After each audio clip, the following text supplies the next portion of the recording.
एक तरफ झारखंड में ईडी की जांच तेज है, वहीं हेमंत सरकार राज्य के पूर्व 5 मंत्रियों पर एसीबी से जांच कराने की प्रक्रिया तेज कर दी है। इसमें पूर्व मंत्री अमर बावरी, नीरा यादव, रणधीर सिंह, नीलकंठ सिंह, मुन्ना और लुइस मरांडी का नाम शामिल है। ये पांचों रघुवर दास के कार्यकाल में मंत्री थे। इन पर आय से अधिक संपत्ति अर्जित करने को लेकर हाई कोर्ट में पीआईएल है। एसीबी की तरफ से जांच के पीछे हाई कोर्ट में एक पीआईएल का हवाला दिया गया है। इधर राज्य सरकार की तरफ से की जा रही कार्रवाई की सुगबुगाहट के साथ ही बीजेपी खेमे में भी हलचल है। पार्टी प्रवक्ता प्रतुल सहदेव ने कहा कि हेमंत सरकार के बनते ही कहा गया था कि रघुवर काल के सभी मंत्रियों की जांच कराकर जेल भेज देंगे, लेकिन 4 साल के बाद अब जाकर इस तरह की बात की जा रही है। उन्होंने कहा है कि पार्टी के इस तरह की जांच से ऐतराज नहीं है, लेकिन निष्पक्ष जांच होनी चाहिए। देखिए, माननीय मुख्यमंत्री हेमंत सोरेन ने कहा था कि सत्ता में आने के 3 महीने के भीतर वो रघुवर दास मंत्रिमंडल के सारे सदस्यों को जेल भेज देंगे, क्योंकि उनके समय काफी भ्रष्टाचार हुआ था।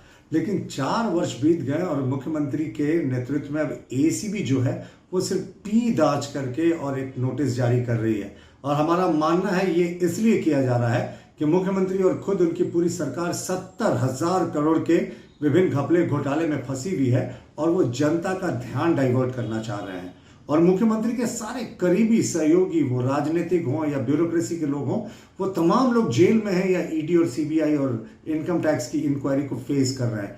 तो मुख्यमंत्री सिर्फ और सिर्फ ध्यान बांटने की कोशिश कर रहे हैं। हमें किसी निष्पक्ष इंक्वायरी से कोई कभी परहेज नहीं है, एतराज नहीं है, लेकिन इस सरकार में कोई इंक्वायरी निष्पक्ष हो यह तो संभव ही नहीं है।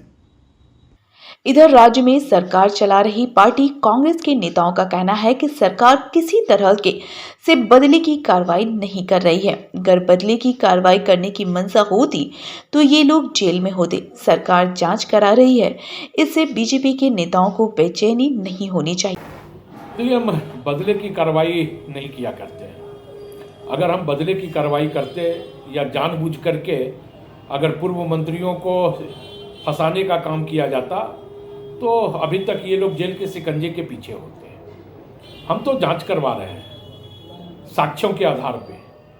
साक्ष्य मिलेंगे, जांच होगी और साक्ष्य प्रमाणित होंगे तो स्वाभाविक तौर पे ये लोग जेल जाएंगे। अगर ये लोग घोटाला नहीं किए हैं, भ्रष्टाचार नहीं किए हैं, तो हमें लगता है कि भारतीय जनता पार्टी को समझना होगा।